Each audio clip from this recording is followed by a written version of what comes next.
Karena banyak pertanyaan nih, melik itu apa kan gitu nih. Kata melik sendiri sering dikaitkan, dikonotasikan dengan kemampuan-kemampuan tadi. Atau kalau ada orang mati muda gitu, anak kecil atau mati kecil, mati muda, kemudian atau bunuh diri malah itu, dia itu melik gitu.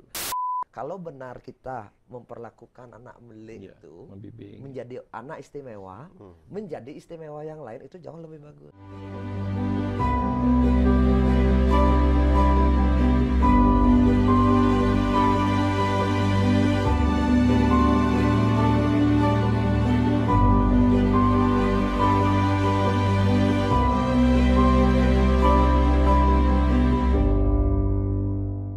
Salam rahayu Pak Utu. Rahayu Pak Pak Dokter. Tambah ganteng Pak Utu. Rahayu. Pokok deh tetap gitu. Pak Dokter ya, tambah ganteng, potong rambut. Iya loh. permajaan, Tambah awet muda. permajaan. Umur berapa Pak Dokter? Sekitar 30 lah, 24 tahun lalu. 32 mungkin. 32. 32, 60. 32. Semua Pak Dokter, Pak Utu sudah datang Niki. Kita bahas napi ya. Oke, gini. Ada lagi ya viral juga nih. Itu kebetulan saya tahu orangnya gitu. Jadi ada anak kecil yang di video CCTV sedang bermain di halaman di depan Padma lah kalau nggak salah, Padma dan Tugun Karang. Dan tiba-tiba dia bereaksi seperti menatap sesuatu. Dan dia bergerak mendekati, terus seakan-akan kayak tos gitu. Tas gitu. Tapi begitu tos, nangis, lari dia, oh mama gitu, lari. Oh ada monster, nah semacam itu. Kemudian saya lihat-lihat nih di kolom komentar, ada juga yang, oh nak melik. Gitu. Video orang Bali. Iya, video orang Bali. Nak melik. Nah, saya tiba-tiba pikir, kayaknya melik bagus juga untuk kita Jadi bahas. tema Nih. Karena banyak pertanyaan nih, melik itu apa kan gitu nih. Gimana Pak? Betul langsung nih? Bisa saya. Dari Pak Dokter ya, Pak Dokter. Napi melik nih kan Pak Dokter. Apa nih melik itu apa sih gitu? Yang sendiri belum ketemu loh definisi daripada melik. Definisi per definisi lah, arti kata itu yang nggak ketemu. Tapi sering dikaitkan. Sumber bahasanya dari mana bahasa melik? Itu bahasa Bali asli berarti ya? Mungkin, tapi dia belum dari ketemu Sanskrit nggak? Gitu. Belum ketemu dia. Dan bahasa apa itu gitu, belum Ya, ketemu. Bali, Mudah-mudahan nanti ada yang kalau komen. nggak ada sumber berarti bahasa Bali. Harus ada yang komen nanti bantu mencarikan. Iya boleh nanti. Tetapi kata melik sendiri sering dikaitkan, dikonotasikan dengan kemampuan-kemampuan tadi. Atau kalau ada orang mati muda gitu, anak kecil atau mati kecil, mati muda, kemudian atau bunuh diri malah itu, dia itu melik gitu. Iya. Jadi kenapa orang mati muda, kecelakaan dan sebagainya itu disebut berkaitan dengan melik. Lalu ketika ada orang bisa melihat, anak kecil bisa melihat ini itu, makhluk-makhluk gaib, itu juga dibilang melik. Atau kalau orang memang mempunyai ciri-ciri tertentu dikatakan melik. Nah, ada sih lontar yang pernah baca, bukan lontarnya yang baca, informasinya bahwa di lontar Purwagama itu disampaikan juga tentang kata melik itu, bahwa anak yang lahir melik itu perlu dilakukan sebuah treatment khusus lah, bukan terapi tapi treatment, perawatan khusus, perlakuan khusus gitu. Nah, bicara tentang melik tentu kita dari segi kedokteran, apa sih ciri-ciri, apa sih tanda-tanda sehingga orang itu disebut melik sebelum yang Pak Putu sering sampaikan tadi itu. Biasanya setelah kejadian baru dikatakan melik. Bagaimana kita bisa tahu sebelum kejadian gitu. Betul. Bahwa anak ini memang memiliki ciri-ciri melik gitu. Makanya kita berbicara tentang melik itu kita lihat 3 macam melik. Sebelum kita menyebut itu berkah apa bencana gitu. Jadi ada yang melik adnyana disebut. Melik adnyana itu biasanya memiliki ciri-ciri kayak tadi tuh. Bisa melihat makhluk lain. Bisa merasa atau mimpi-mimpi didatangin para dewa, orang-orang suci atau bahkan makhluk-makhluk gaib gitu. Jadi itu yang sering disebut orang yang memiliki ciri melik adnyana namanya. Yang kedua ada melik ceciren. Jadi melik anak melik yang ditandai oleh ada ciri-cirinya. Ada biasanya semacam bukan tato ya, semacam gambaran-gambaran senjata para dewa di sini.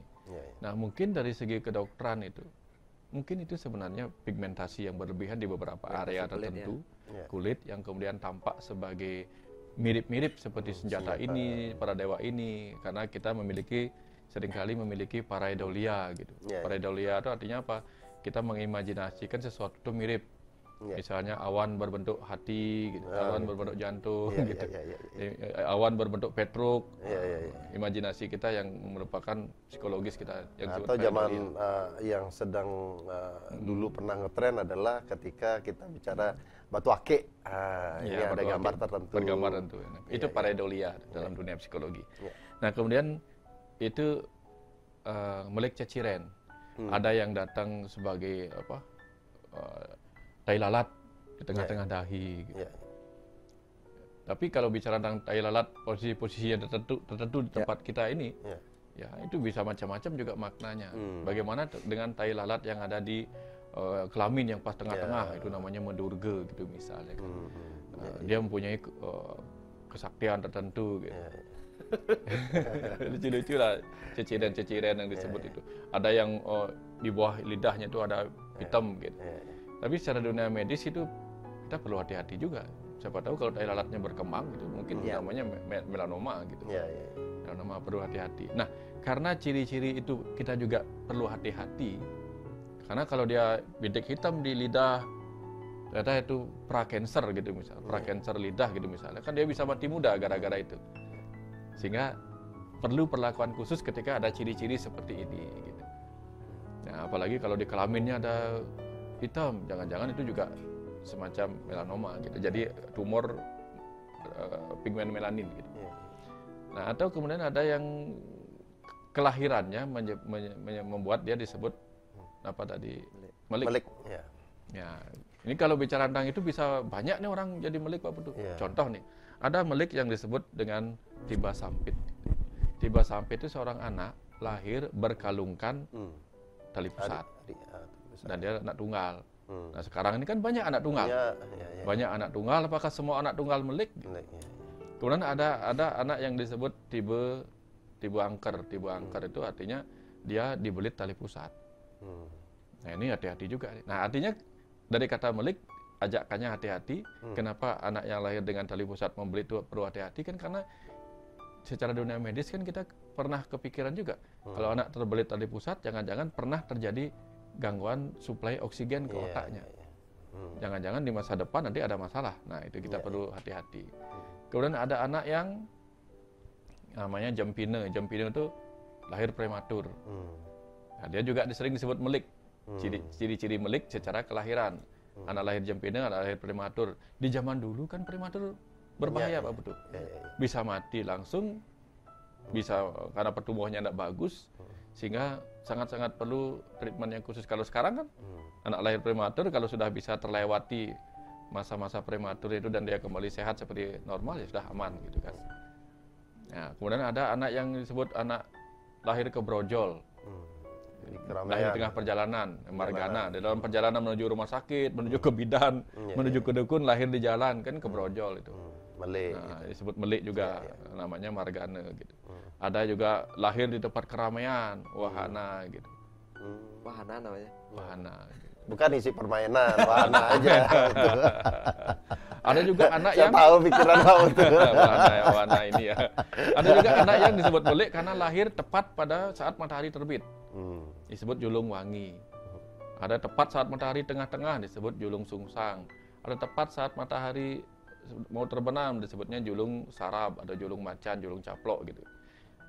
Apa sih yang terjadi pada anak-anak yang lahir itu kenapa disebut melik yang berkenaan dengan berkah atau bencana atau bisa mati muda? Nah, karena anak-anak yang dilahirkan pada kondisi ibu sedang mengalami secara jam biologis 3 waktu sandi kala itu. Pagi, tengah hari dan ini kan bisa secara mindep, secara psikologis itu kan terkoneksi dengan batin bawah sadarnya sangat baik. Kesakitannya, bla bla bla dan seterusnya itu kan bisa berefek juga secara kuantum kepada sel-sel janinnya secara kecerdasan itu karena apa yang terjadi di masa-masa seperti itu. Karena kita tahu kan kalau masa-masa sandi kala seperti itu kalau digunakan sembahyang kan bagus. Ya. Kalau digunakan untuk hal-hal buruk jadi buruk. Kalau orang melahirkan kan teriakannya gitu, teriakannya jam-jam segitu kan tidak bagus. Ya. Apalagi keluar darah, letah. Kalau dan anak sebagainya. sungsang, boleh nggak? Anak sungsang, anak sungsang enggak, ya, biasanya ada di sana. justru dikatakan berkah Pak Betul. Kalau anak sungsang itu biasanya mempunyai kemampuan menyembuhkan orang yang Oh, keselak. bukan belik itu namanya? Bukan, Nggak ada mempunyai di- berkah dia gitu. Di Lontarikan nggak ada kan, nggak salah Nggak ya. ada. Nggak ada ya? Nggak ada. Bahkan kembar juga, Bukan. kembar juga Belik. melik. Nih. Kembar melik. Kembar yang sejenis ya. Kalau kembar buncing tidak sejenis melik. Kembar tawang gantungan namanya. Tawang gantungan itu kembar tapi lahirnya selisih 1 hari juga melik. Jadi banyak sekali melik. Terus ada yang tadi disampaikan Surya tuh. Bagaimana kalau anaknya dia punya anak 3, cowok, cewek, cowok. Cowoknya ceweknya diapit berarti dia apa? Telaga, cewek kan belum. Telaga, diapit, pancoran. Ya, ya, ya. Nah itu juga melik. Kenapa perlu treatment khusus? Karena kalau cowok diapit oleh cewek, kakak dan adiknya, ada potensi si anak itu bertumbuh jadi tomboy. Ya, ya, ya. Karena di sekitarnya cowok-cowok. Atau sebaliknya kalau dia pancoran apit telaga, Naga, ya. cewek dulu, kakaknya cewek dia, kemudian lahir berikutnya cewek lagi, cowok tengah-tengah gitu, pancoran apit telaga gitu. Artinya bisa jadi dia akan dalam masa pertumbuhannya dia malah menjadi feminim karena dipengaruhi oleh kakak-kakak dan adiknya gitu. Nah artinya yang curiga, yang kepikiran, yang analisa, yang bahwa anak-anak yang seperti itu hanya dimaksudkan supaya kita treatmentnya benar-benar, pengasuhannya, perawatannya benar-benar. Karena kan orang tua itu kan guru rupake, bukan hanya ngerupake tubuhnya, membentuk tubuhnya juga membentuk sifat-sifatnya di masa golden period, Ya, ya. masa kecilnya itu.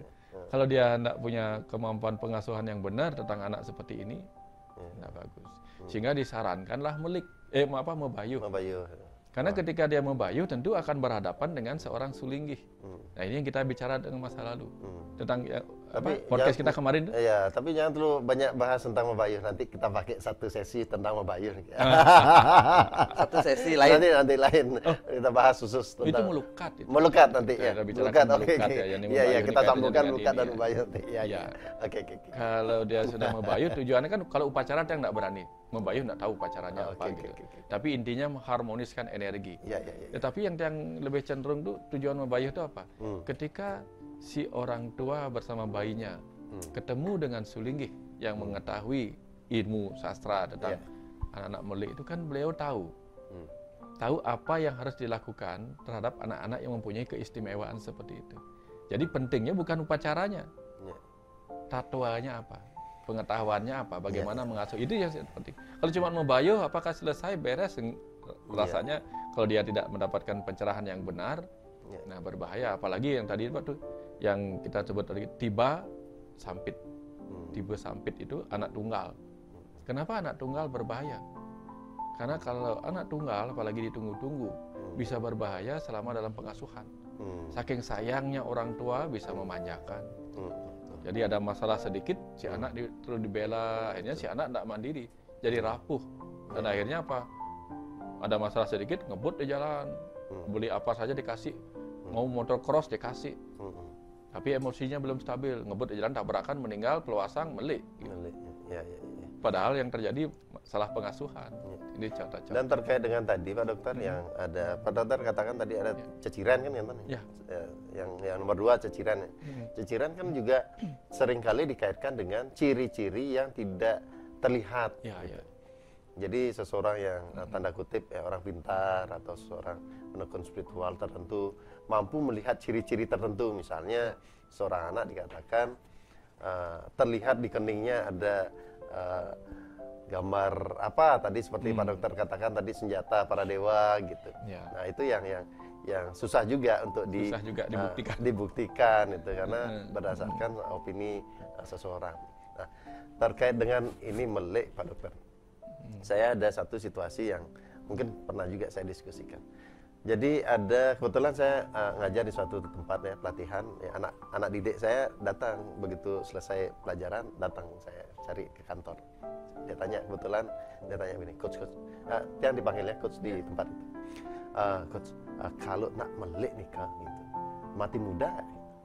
Saya bilang, enggak, segitu aja. Sambil saya pura-pura giniin laptop. Terus dia tetap diam sana betul. Dia diam sana. Kemudian dia cari selah lagi, tanya lagi, coach, kalau seandainya orang dikatakan melek, itu mati muda nggak? Saya jawab, oh enggak. Nah, masih tetap saya abaikan lah gitu ya, sengaja saya abaikan. Akhirnya dia tanya lagi, loh kok kamu masih sini? Saya tanya gitu. Akhirnya dia bilang, kasih dong penjelasan yang lebih lengkap lagi. Nah, saya jujur waktu itu sama sekali tidak punya jawaban Pak Dokter. Tapi tiba-tiba ya saya seakan-akan dialirkan seperti ini. Saya tanya, nih melek ini apa? Melek ini apa? Supaya kita tidak saling berkomunikasi atau tanda kutip ya berdebat, mempertanyakan sesuatu yang definisi aja kita belum sama gitu. Dia katakan melek itu bisa melihat yang gitu-gitu katanya. Oke, gitu-gitu itu apa gitu. Akhirnya saya bilang, dia bilang begini, sesuatu yang orang lain tidak mampu lihat, tapi dia bisa lihat. Nah, saya ambil pulpen. Nah, ini Amosa lah, Amosa. Saya taruh di sini, Amosa ini. Kamu lihat nggak Amosa ini? Enggak. Gitu. Oh, saya bisa lihat. Berarti saya melek dong. Yang lain nggak bisa lihat, tapi saya bisa lihat. Gitu. Oh, enggak, bukan itu. Nah, terus gimana? Nah, ini dia bilang, pokoknya makhluk astral. Oke, anggap kita sama dulu pendapatnya bahwa melek itu adalah kemampuan seseorang melihat sesuatu yang astral atau tidak kasat mata. Kemudian, nah, setahu saya waktu seperti tadi disampaikan Pak Dokter bahwa ketika orang salah pati kan gitu, mati muda atau apa, kemudian datanglah dukun atau apa, selalu jawabannya adalah nak melek. Dan memang itu jawaban berdasarkan sastra, ciri-ciri seorang katakan melek, sekalipun bahasa Pak Putu tadi bahwa setelah kejadian baru bisa dikatakan itu melek karena bagian dari salah satu ciri. Nah, tapi saya sangat takjubnya adalah dengan satu kata itu seseorang yang mengalami kesedihan, mungkin depresi bahwa anaknya masih kecil sudah meninggal, hanya dengan satu kata itu sudah lahir keikhlasan. Itu sangat luar biasa menurut yang dari sisi pikiran. Itu sangat luar biasa. Ada permakluman di sana, bahkan ada rasa bangga di sana. Mungkin zaman dulu, oh anak saya tuh sangat disayang olehnya gitu. Melek di sana. Nah, sehingga apa? Semua yang mati muda itu akhirnya dikatakan melek berdasarkan juga dipolakan begitu. Akhirnya terakhir apa? Dibalik. Yang melek mati muda gitu. Yang tadinya mati muda dikatakan melek. Akhirnya melek dikatakan pasti mati muda. Nah, itu yang saya sampaikan. Nah, untuk merubah itu saya tanya, oke, di tempatmu, nah kaitan dengan minggu lalu kan kita bahas tentang sulingge. Saya tanya, tempatmu ada nggak sulingge yang pemangku atau sulingge yang sudah tua? Oh ada, Coach. Ada. Nah, pertanyaan saya, bisa nggak kamu yakini bahwa orang itu tidak melek? Nah, kan susah juga Pak Putu. Berani nggak kamu katakan sulingge itu tidak melek? Oh, nggak berani. Tapi kok masih nyenang, kok masih hidup? Sedangkan salah satu syarat melek adalah mati muda. Berarti orang-orang yang tua sulingge ini kan melek, nggak berani juga kan gitu. Artinya apa? Oh, ternyata kata melek menurut dia adalah bagaimana seseorang itu juga mempermudah, mengikhlaskan dari situasi itu. Terlepas di benar salah, susah juga kita sampaikan seperti itu. Nah, menurut Pak Putu Punapi, ada pengalaman tertentu nggak? Kayaknya banyak pengalaman tentang melek nih. Atau gini Pak Putu, pernah nggak ada orang yang, kalau saya kebetulan lumayan banyak mengatakan, oh ini melek nih gitu. Nah, Pak Putu pernah nggak ada orang yang menyebut melek? Pak Putu nih melek nih gitu. Nah, menurut Pak Putu napi melek itu. Dari situlah saya banyak bertanya tentang melek, Pak Surya. Karena saya waktu di kampung dan waktu saya kecil banyak orang bercerita tentang melek, orang mati muda. Tapi itu terjadi setelah ditanyakan ke orang pintar. Itu satu. Terus yang kedua, waktu tiang kecil sakit-sakitan dan dibilang Meli. Tiang sakit-sakitan waktu kecil. Ya saya pernah polio, terus masuk rumah sakit berkali-kali gitu dan berbagai itu. Nah meli ikut tuh gitu. Ya, ya. Nah saya mencari literatur tentang meli itu apa gitu kan, waktu udah mulai bisa berpikir lah waktu kuliah kan, mulai bisa berpikir. Saya baca tentang meli itu rumit sekali, banyaklah ciri-cirinya, banyak jenis-jenisnya berdasarkan kelahiran, berdasarkan Pak Dokter tadi bilang tanda-tanda ada di tubuh dan sebagainya, terus ada lahir tunggal dan sebagainya itu Pak Dokter. Kok tambah rumit saya berpikir. Ya. Akhirnya saya punya pikiran, abon negak nih gitu. Paham maksudnya Pak Dokter ya? Ya, Negak merenung tuh. lah. Merenung, mbak meditasi gitu. Ya, ya. Beberapa hari saya melakukan meditasi, gitu. Ya bertanya tentang melik itu sendiri, karena kok orang-orang mati muda divonis melik dan sebagainya, tiang pun. Akhirnya ini kan diskusi, self talk lah, diskusi dalam keadaan tenang gitu. Apa artinya melik gitu? Artinya melik itu dulu harus didapat jawabannya. Kalau enggak dapat ini jawabannya, kita akan kebingungan gitu. Nah, akhirnya di dalam keheningan itu, saya menjawab sendiri makna melik itu. Dari situ saya mulai tercerahkan makna melik itu.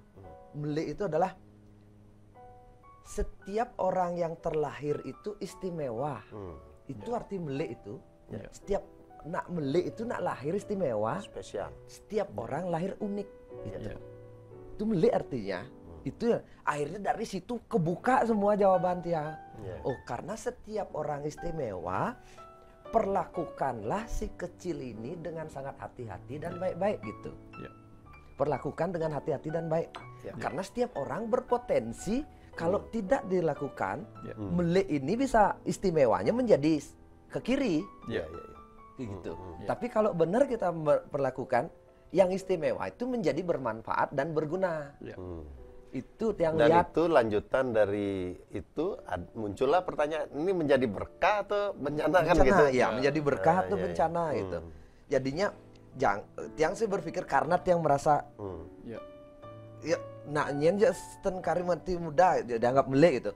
Kok ya gampang sekali menjas sesuatu, tapi benar juga omongan Pak Surya untuk merilis, baru saya ngerti sekarang, meliris stres kan, maksudnya sudah mati muda pasti nggak ada tekanan ya, dianggap melik, akhirnya merasa baik. Tapi yang melihat sudut lain, ya kita mulai belajar sekarang setiap orang itu adalah istimewa, setiap anak yang terlahir istimewa, sehingga kita belajarlah jadi orang tua memperlakukan anak dengan cara yang baik. Dengan menyucikan, yang tadi bahasanya menyucikan itu kan ada caranya membayuh itu, ya perlakukan dengan suci dan bersih gitu, perlakukan anak dengan baik lah intinya. Sesuai dengan cecirannya dia kan gitu. Sesuai dengan cecirannya. Entah ceciran berupa karakternya, sifatnya, terus tanda kelahirannya, tubuhnya, apakah dia sakit-sakitan. Nah, kalau dia yang sakit-sakitan dulu, ya dirawatlah sakit-sakitannya itu menjadi tubuhnya lebih sehat.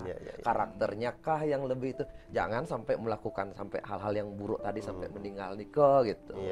Di situ yang ketemu. Terus kenapa tetua kita menulis itu gitu? Yang berpikir juga kan dalam perenungan, kenapa orang tua kita menulis itu dulu gitu? Mungkin saya berpikir dengan cara seperti itulah anak itu bisa dibuat melik atau istimewa itu gitu loh, sehingga kita menjadi tanda. Saking banyaknya tanda ya, saking bingungnya kita, ya udahlah. Berarti setiap orang kan semua orang istimewa. Semua orang istimewa. Gitu. Dan caranya dengan cara membayuh. Membayuh itu apa artinya Pak Dokter? Ya, disinergikan. Ya, mengharmoniskan energi, menyucikan diri dengan datang ke para sulingge gitu. Dan setelah itu kita memperlakukan anak dengan istimewa. Istimewa itu artinya perlakukan sesuai kebutuhan si anak. Disitulah ilmu-ilmu parenting itu menurut saya berlaku. Sesuai dengan kebutuhan si anak itu gitu.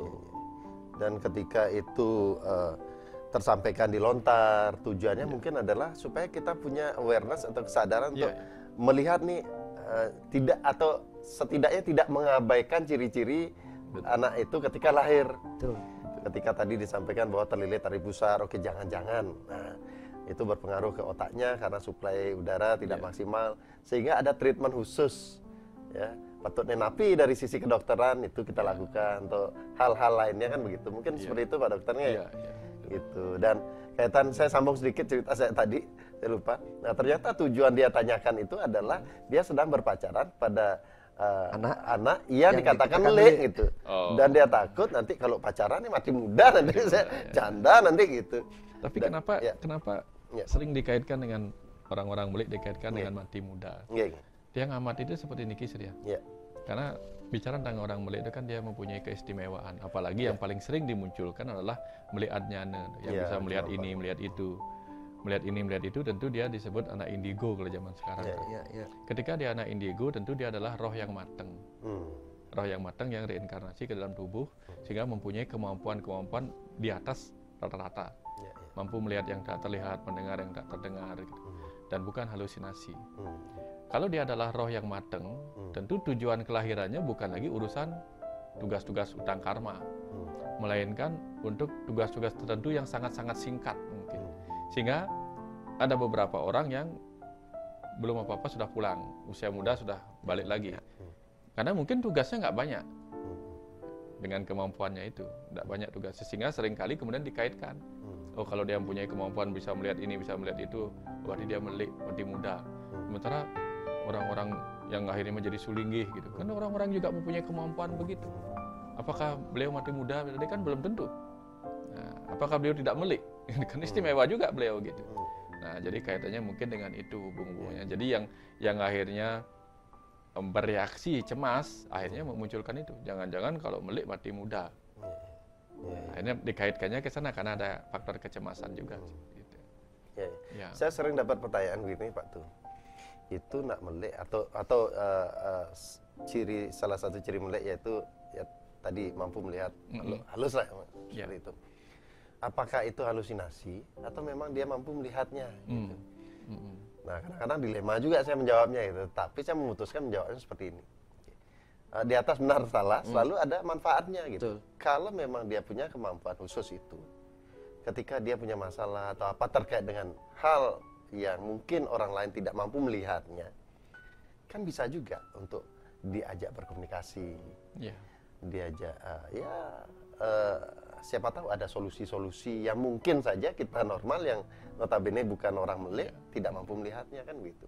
Tapi ketika itu hanya dikaitkan hanya sekedar melihat saja dan tidak ada kebermanfaatan apapun, nah mungkin bisa juga sebaiknya apalagi mengakibatkan sesuatu yang negatif.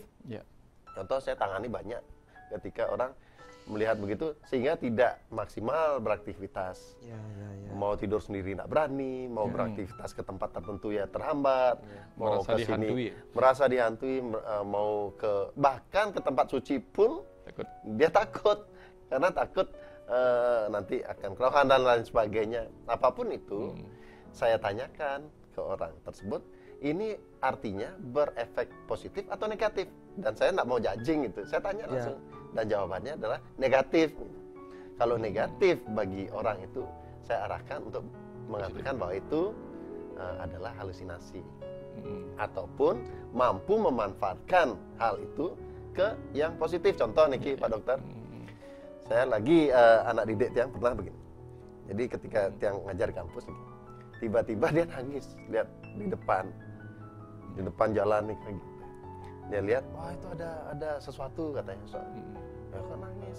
Ya saya suruh coba tanya kenapa. Dia pingin ikut, katanya belajar, pingin ikut di kelas belajar.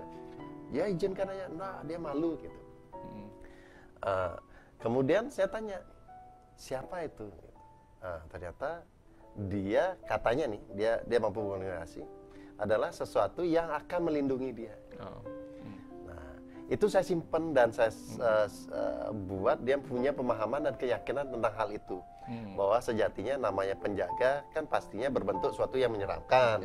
Nah mungkin penjaga itu yang lembut atau apa, enggak, pasti yang sehingga orang-orang pun berpikiran untuk masuk ke dirinya atau personal. Nah, yang serunya adalah ketika setelah itu dia bekerja waktu Iki anak cewek dan dia dari Tabanan harus bekerja di daerah Uluwatu sana, jauh nih Kang. Saya tanya, nak ngekos kamu? Enggak gitu. Kenapa? Ah ya urusan tertentu. Tapi suatu saat saya tanya, kalau malam-malam kamu sendiri gimana? Nggak takut kamu? Enggak Coach. Itu makhluk itu dia suruh di belakangnya untuk peluk dia Pak Dokter Genten. Dan dia meyakini itu dan sampai sekarang dia lakukan itu dan aman-aman saja. Artinya apa? Kodamnya. Kodamnya. Itu kalau di TikTok cek kodamnya kelihatan itu. Cek kodam. Artinya apa?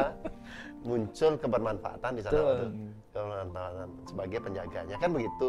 Dan yang sarankan tetap yakini itu semasa itu bermanfaat kan gitu. Nah waktu gimana? Ada pengalaman seperti itu atau gimana? Iya kan. Ketika kita mengalami masa-masa kritis atau menjadi anak istimewa, ya kan anak istimewa, itu sebenarnya masa-masa kritis kan. Ketika kita bisa melewati masa kritis itu, kita akan menjadi anak istimewa dari sudut yang lain. Oh iya. Jadi anak istimewa gitu loh. Jadinya melik yang awalnya negatif menjadi positif. Itu yang harus dikondisikan. Betul ya. Jadinya ya anggaplah Tiang dulu sakit-sakitan, sekarang berpikir sehat dan bisa menolong orang sembuh gitu. Dari sudut situ karena saya dididik kalau sudah besar itu ya harus melajah, pang segar terus gitu. Ya melajah terus pang segar. Akhirnya keturutan terus melajah tentang kesehatan, herbal segala macam. Jadinya kalau benar kita memperlakukan anak melik itu menjadi anak istimewa, menjadi istimewa yang lain itu jauh lebih bagus gitu loh. Jangan berkecil hati ketika kita dianggap menjadi anak melik atau menjadi anak yang istimewa gitu loh. Kalau kita bisa melihat kan banyak itu anak yang cacat gitu misalnya kan, lahir cacat dulu yang tidak dianggap apa-apa sekarang jadi motivator karena benar memperlakukan gitu loh. Yang ada kan motivator yang siapa itu Pak Dokter sering itu iya yang kakinya hilang itu tuh sekarang malah duitnya banyak sekali, punya istri punya anak lengkap semua. Kita orang yang seperti normal begini malah kalah dari atau bahkan ketika si Fujicik ya itu normal dia mungkin saja belum tidak tentu menjadi. tidak jadi. Makanya jadi dia kan bisa merubah istimewa yang dianggap buluk orang menjadi istimewa yang akhirnya bermanfaat bagi orang. Disitulah yang menemukan posisi melik itu. Jadinya anggaplah setiap orang istimewa ketika lahir. Jangan lihat lagi ciri-ciri melik seperti apa. Dari baru lahir kita harus kondisikan anak ini istimewa sehingga nanti dia akan menjadi istimewa karena setiap orang istimewa itu yang dapatkan. Yang jadi ingat cerita seorang teman baru, pengikut kita juga sering ngikutin The Mitos. Beliau tugas di Zimbabwe. Beliau cerita bagaimana tanah di sana penuh dengan mineral-mineral. Di Zimbabwe. Mineral-mineral. Penonton The Mitos ini. Iya. Bukan kecamatan Zimbabwe kan negara Zimbabwe nih. Penggemar kita sampai Zimbabwe. Beliau udah besar di situ. Jadi beliau cerita bagaimana tanah di Zimbabwe itu awalnya bagi mereka tidak terlalu penting karena batu-batu berkerikil batu-batu berserakan itu terabaikan gitu. Karena dianggap tidak istimewa. Begitu datang orang-orang Cina, orang dari Cina menyadari bahwa batu-batu yang berserakan itu mengandung litium. Tiba-tiba semua orang tuh ngumpulin batu-batu berserakan menjadi istimewa lah. Dia kemudian ditreatment dengan baik, itu naik harganya di sana. Jadi semua orang tuh menambang batu-batu yang berserakan tadi itu. Karena dianggapnya kalau mau mencari emas di bawahnya. Tapi ternyata yang di atas itu penting, litium gitu. Nah artinya yang tadi kita sebut melik itu. Ketika dipahami bahwa dia itu istimewa kan, ternyata ini istimewa nih gitu. Diperlakukan dengan baik. Ya kalau enggak ya berbahaya seperti orang-orang anak-anak indigo di luar negeri kan, mungkin di Amerika yang pernah nonton filmnya. Begitu dia di sana, dia bisa melihat ini itu. Kalau di sini kan dianggap hebat, di sana kan dianggap halusinasi. Ketika dianggap halusinasi, apa yang terjadi? Dibawa ke dokter, dikasih obat. Dia ingin menyampaikan secara jujur apa yang dia lihat, tapi dianggap dia sakit. Diperlakukan sebagai anak yang sakit karena bisa melihat ini itu, melihat hantu dan sebagainya. Jadinya depresi dia. Ngelihat sesuatu dia nggak mau bicara lagi. Apapun yang dia lihat dia nggak mau bicara. Kan berat juga. Akhirnya dia tertekan. tertekan oleh lingkungannya, jadinya akhirnya lebih baik mati aja gitu. Nah, dia mati muda karena bunuh diri karena bingung berhadapan dengan apa yang dia lihat, cerita sama ibunya dianggap sakit gitu. Akhirnya iya betul. Kalau Berbahayanya yang sih. kita bicara juga kalau tanah Bali kan tanah melik juga. Tanah melik itu maksudnya begini, Istimewa. istimewa. Dulu jauh sebelum ada pariwisata, Bali itu tidak dianggap apa-apa. Hasil di bawah tanah nggak ada apa-apa, batu bara nggak ada, tambang nggak ada, emas nggak ada, kosong. Kalau tidak ada apa-apa, tidak akan menghasilkan apa-apa. Modal bertani aja nggak cukup hidup gitu. Tapi ketika kita bisa mengolah hal yang istimewa ini, tidak ada apa-apa itu menjadi sebuah budaya dipertahankan, dibuat jauh lebih baik. Istimewa ini kita rancang menjadi lebih baik. Akhirnya Bali itu menjadi berkah. Yang dulu berpikir kan kita disuruh transmigrasi lah ke sana ke sini. Sekarang akhirnya kan kita bisa bermandiri. Nah kita balik sekarang Kalimantan. Saya kan beberapa kali main. Yang dulu dianggap tanah istimewa, banyak batu bara di situ. Apa di bawah, pokoknya isinya semua tanah hitam gitu. Istimewa itu dikeruk berlebihan. Sekarang kan bencana, banjir apa segala macam di situ. Ya jadi negatif gitu loh. Yang istimewa kita olah menjadi istimewa bisa jadi negatif atau bisa menjadi positif gitu. Tanah Bali ini bagi saya sangat istimewa. Benar-benar istimewa itu tidak ada apa-apa tapi menjadi bersinar karena orang-orangnya dibuat istimewa. Sehingga bisa menjaga adat dan budaya Bali itu sendiri gitu. Makanya Bali itu sendiri itu melik, makanya orang-orangnya pun harus menjadi orang-orang istimewa. Nah begini Pak Dokter, oke, terlepas dari tadi, gitu, apa pesan nih Pak Dokter ketika memperlakukan anak yang tanda kutip, terutama ini adalah melek yang kaitannya dengan mampu melihat sesuatu.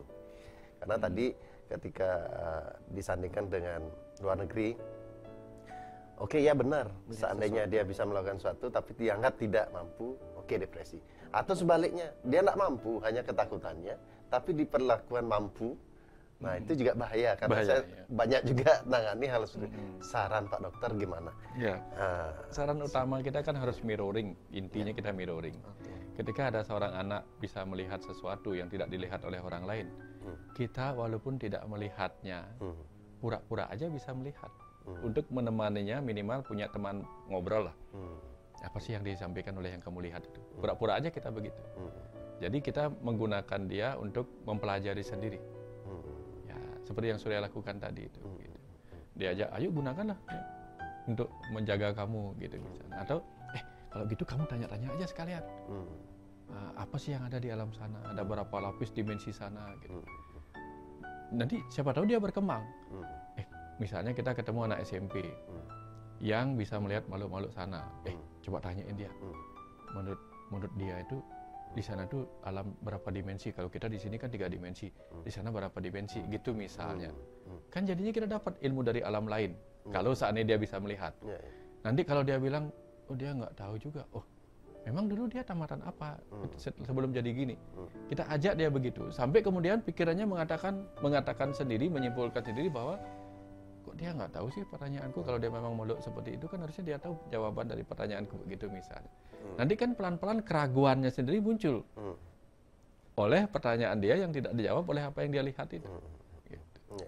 Nanti dengan itu dan bukan karena kita membuat dia ragu, tapi karena dia dibuat ragu oleh hasil dialognya dengan orang itu, dengan makhluk itu gitu, misalnya. Dengan syarat juga Pak Dokter, cara kita terkait dengan parenting tetap berjalan ya. Nah itu penting. Karena terkadang ketika kita sudah menganggap anak itu istimewa, ngopak sing bani. Nah, gitu. memanjakan jatuhnya, ini berbahaya. terlalu spesial, sehingga kebetulan saya banyak mengalami hal itu, orang-orang seperti itu. Diperlakukanlah overreaktif atau terlalu berlebihan lah. Sekat antara sayang dan manja mulai kabur. Kabur itu. Ya, sekat nih sehingga justru manjalah yang diperlakukan pada anak itu. Saya nggak tahu ini ya mengenai Pak Surya tadi melihat makhluk-makhluk halus ketika kecil itu. Saya kan sempat sama guru spiritual ngobrol anak-anak kenapa begini bisa melihat makhluk-makhluk dan sebagainya itu. Anak sampai usia ini menurut pandangan guru. Anak sampai usia 3-5 tahun, 3 sampai 5 tahun. ada di 2 dimensi. Dimensi kehidupan sebelumnya sama dimensi sekarang. Jadinya masih antara masih di bawah 5 tahun antara. Jadinya dia masih belum bisa beradaptasi dengan dunia di sini. Masih berada memorinya sedikit nyantol di kehidupan sebelumnya. Ya, saya hanya mendengarkan kan. Nah, berikutnya memori ini akan hilang dengan sendirinya sampai di usia 13 tahun. 13 tahun, Mak. Kalau tidak hilang memori ini sampai usia 13 tahun, kemungkinan si anak kecil ini akan meninggal. Karena dia tidak bisa tidak mungkin manusia ada pikirannya di 2 dunia. Dunia masa lalu di kehidupan sebelumnya sama di dunia sekarang. Nah, biasanya ini otomatis hilang ketika kemampuan berpikirnya dimunculkan, yaitu otak kirinya, yaitu berpikir matematis, berlogika. Itu berarti diajak berpikir di dunia sekarang. Gitu. Jadinya realita di dunia realita. Itu dengan sendirinya otomatis akan hilang. Tapi itu kalau itu tidak hilang, ya susah hidup di 2 dunia gitu intinya. Tapi ini benar atau tidak?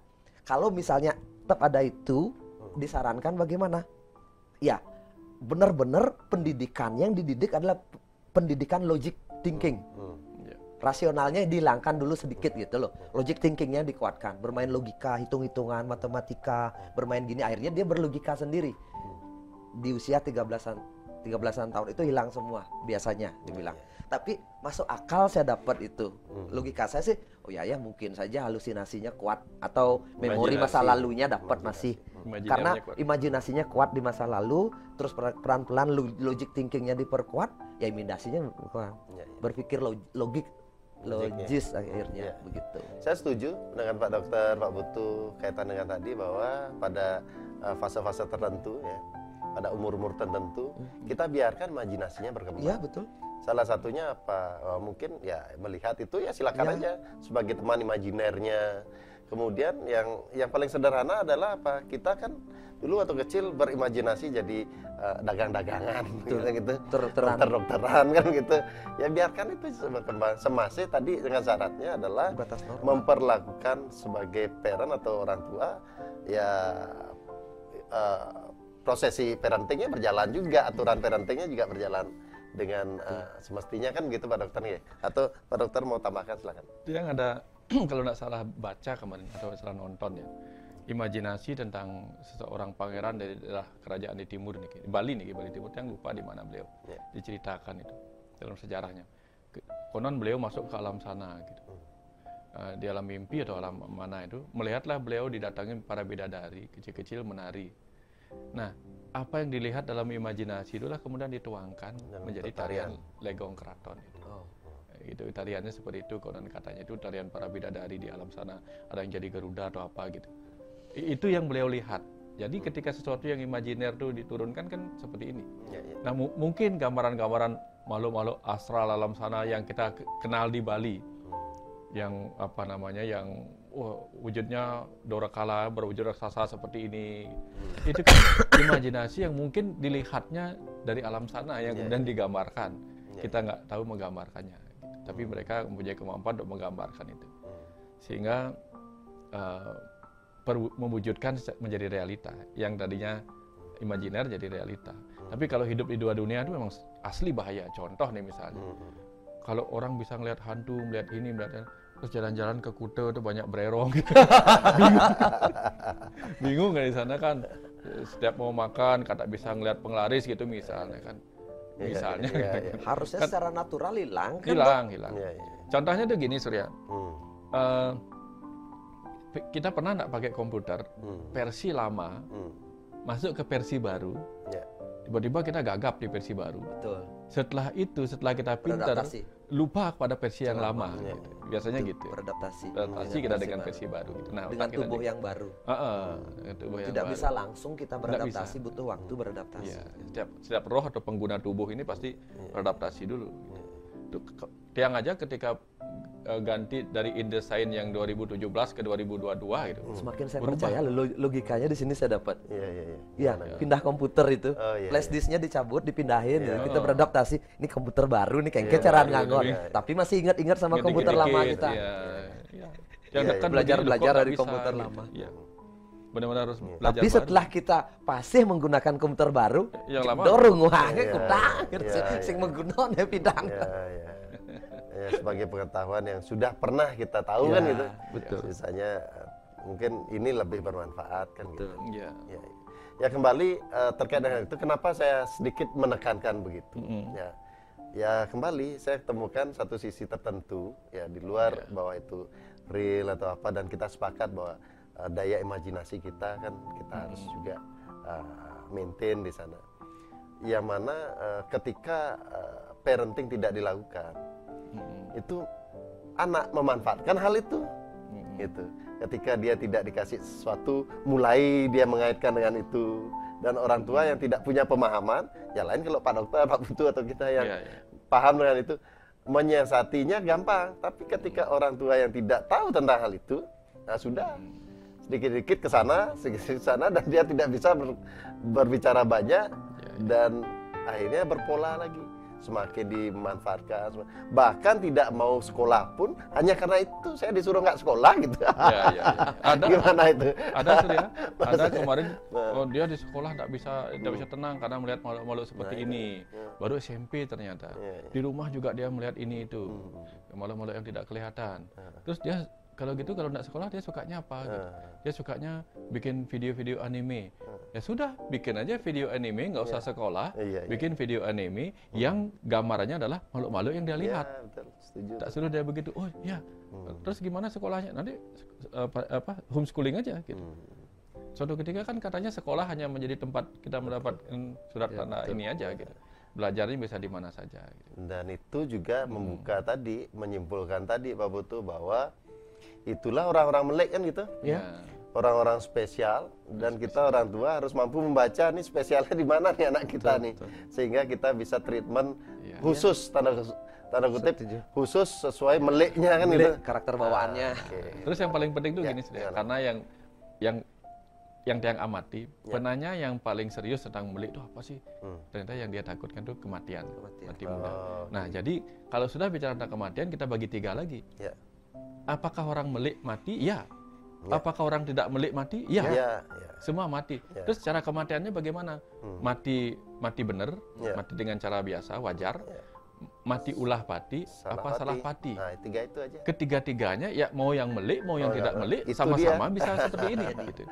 Sekarang kalau kita takutkan anak yang melek ini akan melakukan mati muda karena salah pati atau melakukan tindakan-tindakan bunuh diri, berarti faktor psikologisnya perlu kita hati-hatikan, lakukan treatment secara istimewa.